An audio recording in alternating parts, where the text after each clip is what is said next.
I never expected her to remember my name, let alone everything else. The first time I noticed it, I thought it was a coincidence. I'd only been going to the laundromat for a couple of weeks. Tuesday evenings, usually around 7. It was the quietest time. Most people had already finished their loads, and the machines hummed like they were half asleep. There was a small desk near the back where the owner sat. A woman in her 40s, maybe mid-40s. I never asked. She wore simple sweaters and kept her hair tied loosely, like she didn't want to think too much about it. The first few times, we didn't say much. I'd walk in with my basket. She'd nod.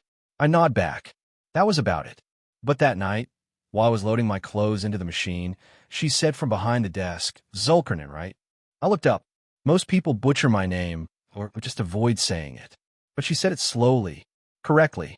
I stood there for a second longer than necessary, holding a sock. "Yeah," I said. "That's yeah." She gave a small shrug like it wasn't a big deal. "You wrote it on the payment card last week." I nodded, even though I didn't remember writing it. Then she went back to reading whatever book was in her hands. That should have been the end of it. But small things started happening after that. The next week, when I walked in, she slid a plastic chair toward the empty table before I even asked. "Machine 5's the quiet one," she said without looking up. And somehow she was right. Machine 5 didn't shake the floor like the others. Another time, I came in late. Around 9.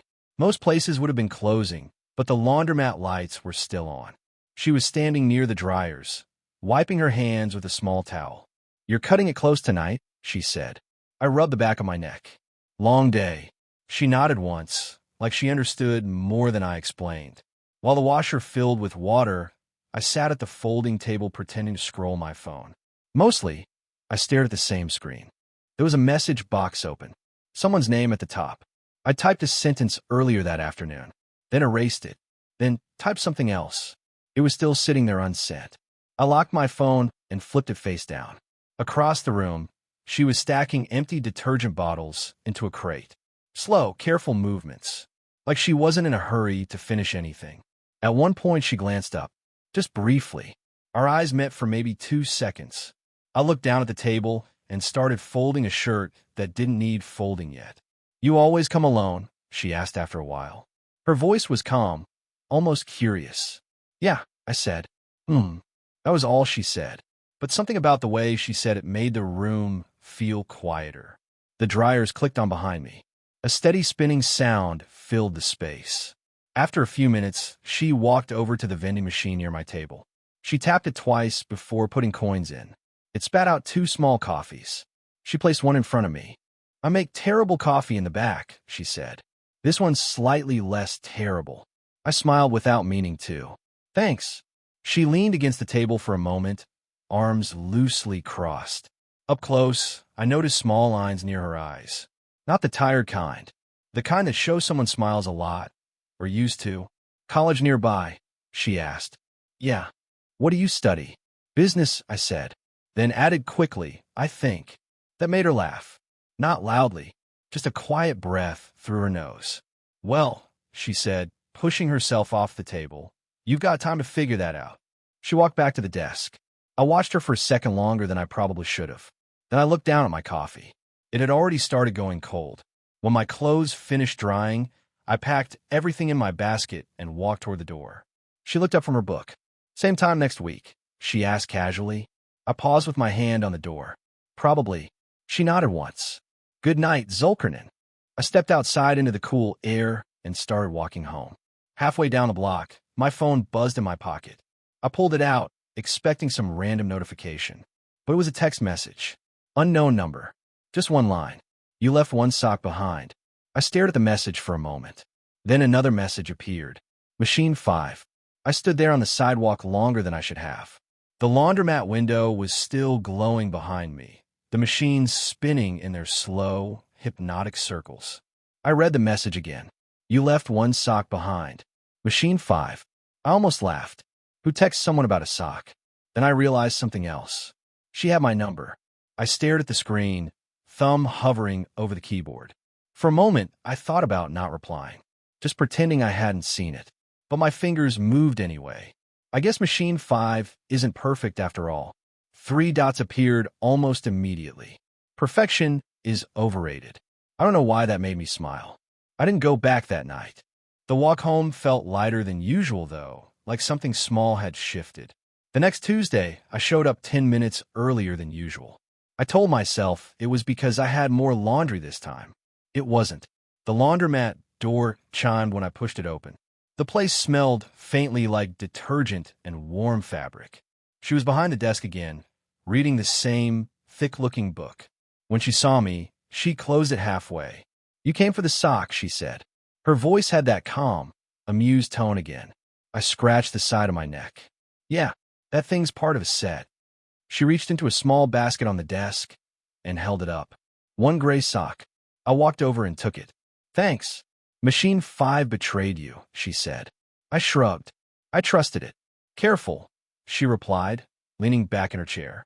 Trust is a big word for a washing machine. Something about the way she said it lingered.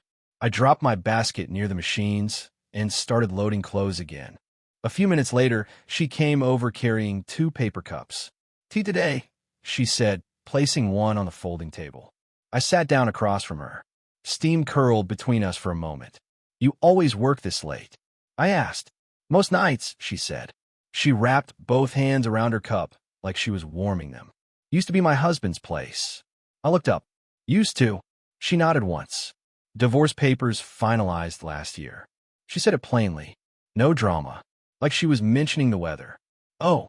I didn't know what else to say. She noticed that. "You don't have to make this sad face," she added softly. "It wasn't tragic. Just finished." I nodded slowly. My dryer buzzed behind me, but neither of us moved. She tilted her head slightly. "What about you?" she asked. "Anyone waiting for those clean socks at home?" I looked down at my tea. The surface had gone still. "Not really," I said. There was a pause. Then she asked, quieter this time, "The unsent message still on your phone?" I looked up surprised. "You noticed that?" She shrugged. "You stare at your screen like it owes you an apology." That made me laugh a little. "It's nothing," I said. "Just someone I used to talk to." "Used to?" "Yeah." I rubbed my thumb along the rim of the paper cup. She decided I wasn't interesting enough, I guess. The words sounded smaller out loud. For a second, neither of us spoke. Then she reached across the table and straightened a napkin that had folded in on itself near my hand. "People don't stop seeing someone because they're boring," she said quietly. Her fingers lingered there for half a second longer than necessary. Then she pulled them back. I don't know why that moment stayed with me. I'd think later. Maybe because it felt like someone had finally seen me.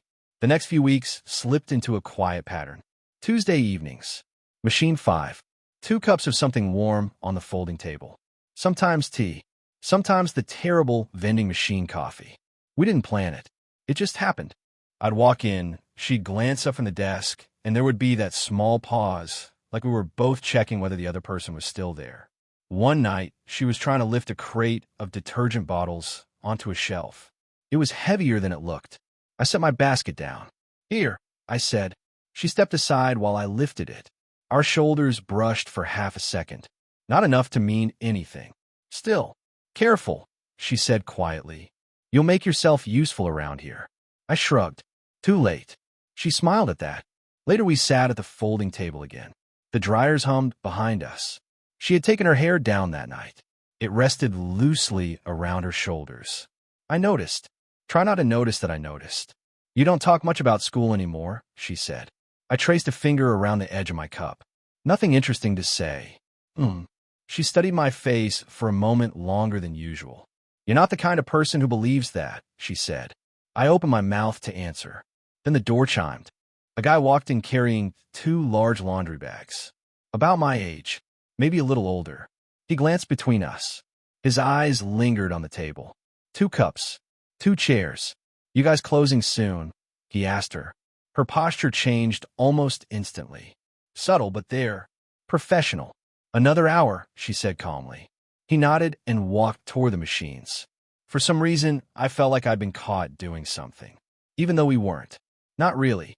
I stared down at the table again. "You should probably get back to work," I muttered. She didn't move right away. Then she picked up her cup. "Yes," she said. "Probably." But instead of walking away, she sat there another few seconds. Too long. Finally she stood. "Don't forget your clothes this time," she said lightly. After that night, something shifted. Nothing obvious, but the pauses grew longer. The looks lasted a second more than they used to. And sometimes when she spoke, she'd stop halfway through a sentence like she'd remembered something she shouldn't say. One Tuesday, it was raining hard outside. The laundromat windows fogged up from the warmth inside. Water slid down the glass in slow lines. I finished loading the washer and turned around. She was standing closer than usual, holding out a towel. "You're dripping on the floor," she said. "Oh." I took it from her. Our hands brushed. Again, nothing dramatic. Still, she didn't step back immediately this time. We stood there for a moment, close enough that I could see the tiny crease near her eyebrow when she was thinking. "You should be careful," she said softly. "About." Her eyes flicked toward the door, then back to me. "This place," she said slowly. "People talk." I let out a quiet breath. "We're just sitting and drinking bad coffee." "Yes." But she didn't sound convinced. Another pause. The rain outside grew louder. I noticed her gaze drift to my mouth for half a second. Then she looked away quickly. "Zulkarnin," she started. Her voice trailed off. I don't know what made me do it. Maybe the rain. Maybe the quiet. Maybe the way she said my name. I took half a step closer. Not touching. Just enough that the space between us felt different. She didn't move. For a second it felt like the whole room had stopped breathing. Then she shook her head slightly, barely noticeable, and stepped back. The Tuesday after the rain, I didn't go. Not because I was busy. I told myself I needed to catch up on assignments. That the laundry could wait another day. That the whole thing, the tea, the long pauses, the way she said my name, had started to feel complicated. So I stayed in my apartment and washed my clothes in the tiny machine downstairs. It rattled so loudly the pipes in the wall shook. Machine 5 would have been quieter. I noticed that. Try not to. The following Tuesday, I stayed away again. By the third week, it had turned into something stubborn. A quiet rule I'd made for myself. To stop going. Simple. But every Tuesday evening around 7, I caught myself checking the time. And once, without thinking, I opened my phone to see if she had texted. She hadn't. That almost felt worse.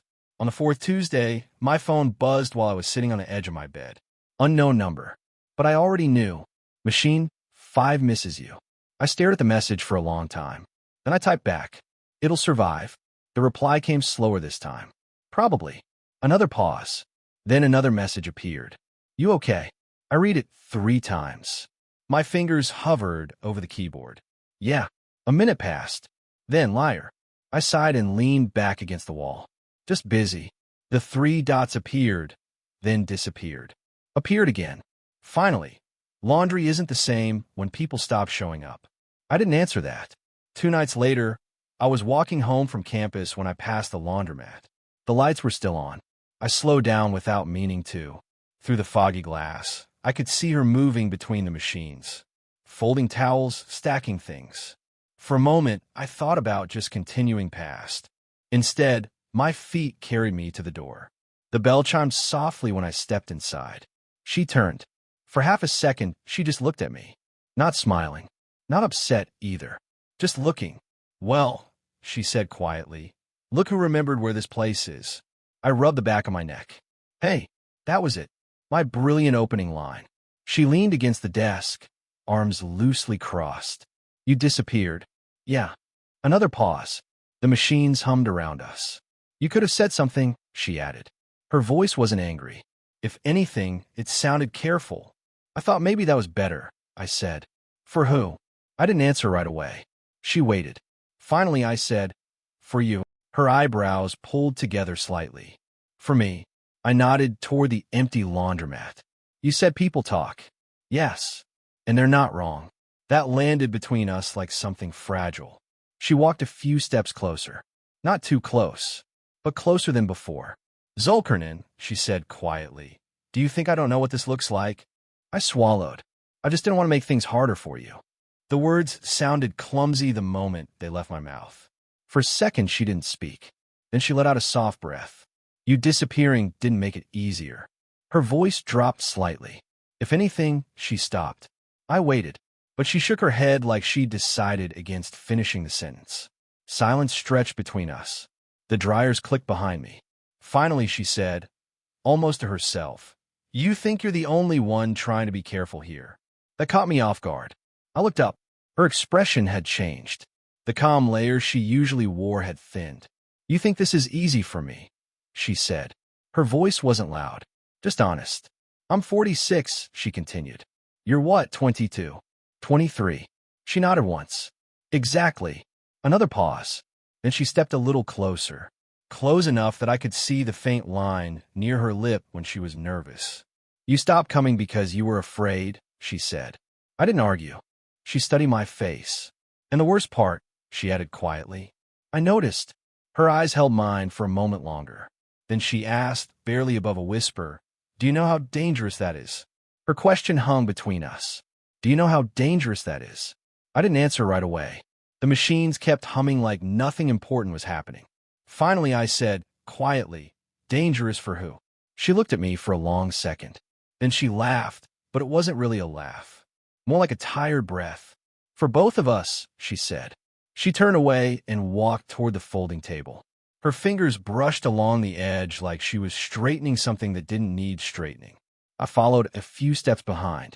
You think this is simple, she said. I didn't say that. No, she replied, glancing back at me. You just stopped showing up.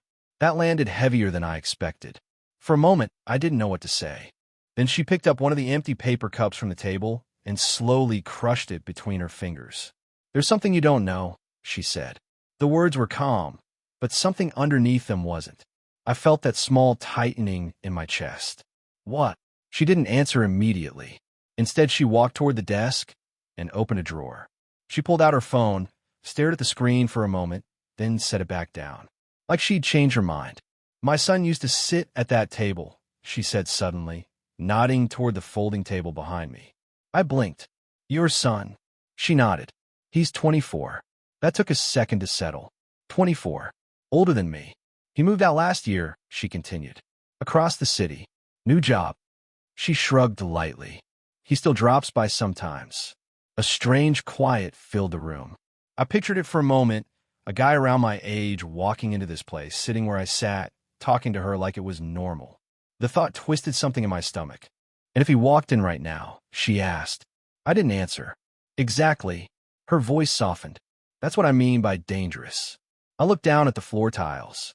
Somehow they suddenly felt very interesting. You should have told me that earlier, I said. Would it have changed anything?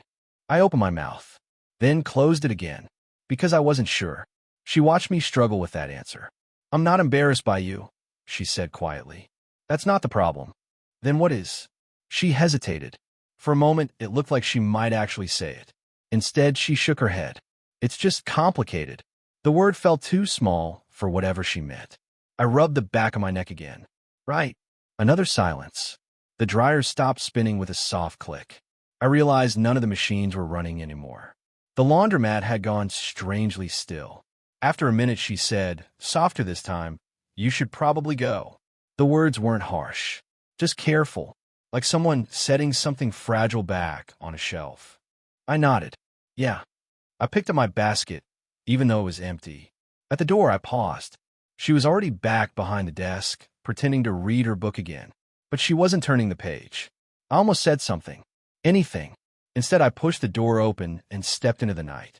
Later, lying on my bed, I opened our message thread. The cursor blinked on the empty screen. I typed a sentence. I don't care about the complications. Then I stared at it. My thumb hovered over the send button. For a long time. Finally, I locked the phone and set it face down on the table. I didn't feel heartbroken. I felt paused. Like life had started a sentence and then forgotten how it was supposed to end. The message stayed unsent for 3 days. I'd open the chat, read the sentence again, then close it. I don't care about the complications. It sounded brave when I typed it, but bravery looks different when you're actually about to send it. By the fourth night, the silence between us had grown into something heavier than the risk of breaking it. So I put on my jacket and walked. The laundromat lights were off when I arrived. For a second, I just stood there staring at the dark windows. The glass reflected the street lamp behind me, the empty sidewalk, my own uncertain posture. I almost turned around. Then I noticed a faint light in the small apartment above the shop. Her place. I hadn't known for sure until that moment, but somehow it made sense. I climbed the narrow side stairs before I could talk myself out of it. At the top, there was a small door, yellow light leaking around the edges. My hand hovered near the wood. Then I knocked. Once. Soft. Footsteps inside. The door opened halfway. She stood there wearing a loose sweater, her hair slightly messy like she just pulled it back and given up halfway. For a moment, neither of us spoke. "You found the upstairs," she said quietly. I nodded. "Yeah." She leaned against the doorframe. "You could have texted." "I almost did." "Almost." I glanced down the hallway behind her. Warm light. The faint smell of tea. I needed to say it out loud, I said. That made her study my face a little more closely. After a second, she stepped aside. "Come." The apartment was small. A couch, a narrow kitchen, a wooden table with 2 chairs. It looked lived in but not cluttered. The kind of place someone builds slowly after starting over. She poured 2 cups of tea without asking. We sat at the table. For a minute, the only sound was the spoon tapping lightly against her mug. Finally, she said, "You shouldn't be here." Her voice wasn't sharp, just careful. "I know. And yet. She sighed softly and looked at the table. "You're making this harder." I think it was already hard. That made her smile a little, just the corner of her mouth. "Fair." I leaned back slightly in the chair, trying to slow my breathing. "I typed something the other night," I said. "Oh, I didn't send it." "Why not?" "Because it sounded simpler than it actually is." She waited, so I said it anyway. "I don't care about the complications." The words sat between us. She didn't react right away. Instead, she traced a finger along the rim of her mug. "You say that now," she said quietly. "I mean it." "Do you?" Her eyes finally lifted to meet mine. There was no challenge in them, just concern. "My son might walk in one day," she said. "I know. People will talk. They probably already are." She shook her head slightly. "You're young, Zulkarnin. 23 isn't a child." "No," she admitted softly. "But it's still early." I leaned forward a little. "I'm not asking for forever," I said. The sentence surprised even me. Her eyebrows lifted slightly. "I'm just asking you not to pretend this doesn't exist." Silence. A long one. Finally, she exhaled slowly. "You have no idea how tempting that is," she said. Then she looked at me again. Really looked. "You're very brave tonight." "I'm actually terrified." That made her laugh quietly. She reached across the table. Not dramatically, just a small, natural movement. Her hand rested over mine for a moment. Warm. Steady. She squeezed once gently. Then she nodded to herself. "Okay," she said softly. A few weeks passed after that night upstairs. Nothing dramatic changed, which somehow made it feel more real. I still went to the laundromat on Tuesdays. Machine 5 was still the quiet one. The vending machine coffee was still terrible, and she still pretended it wasn't. But something between us had settled into a quieter shape. Not rushed, not hidden either, just careful. The first Tuesday after that night, I walked in and she looked up from the desk the same way she always did. Except this time, she didn't pretend it was a coincidence. "You're late," she said. I checked the wall clock. 7:02. She nodded. "Late." I dropped my basket near Machine 5. "Miss me?" She thought about it for a second. Machine 5 did. I smiled to myself while loading the washer. Some things didn't need to be said out loud anymore. A few nights later, we started walking after closing. Not far, just around the block, sometimes to the small park down the street. There was a bench under an old tree where the street lights barely reached. The first time we sat there, she brought a thermos. "Tea," she said, handing me the lid like a cup. "You're upgrading from vending machines. Don't get used to it." The bench creaked softly when we leaned back. For a while, we didn't talk. Cars passed occasionally, headlights sliding across the pavement. Finally, she said, "My son came by yesterday." I turned slightly toward her. "Oh, he used Machine 6. I waited. "He didn't ask questions," she added. "Do you think he noticed?" She gave a small shrug. "He notices everything." That made me laugh quietly. She glanced at me, amused. "You're not panicking," she said. "Should I be?" "Most people would be." I took a slow sip of tea. "Most people probably wouldn't be sitting on this bench with you." That made her look away for a moment. But she was smiling. Time moved the way it always does, slowly when you're paying attention. quickly when you're not. Some Tuesdays we talked for hours. Some nights we barely spoke. But the silences weren't heavy anymore. They felt shared. One evening, months later, we closed the laundromat and she locked the door behind us. She glanced at the clock above the machines. 8:47, she said. I noticed the time too. That's oddly specific. It's when the dryers finally stop arguing with each other. I looked around the quiet room. Machine 5 sat still in the corner. For a second, I remembered that first night, the forgotten sock, the message from an unknown number. Funny how small things start stories. She walked over and brushed an imaginary speck of lint off my sleeve. You trusted me with a lot, you know, she said. With laundry. With your time, she corrected softly. I thought about that.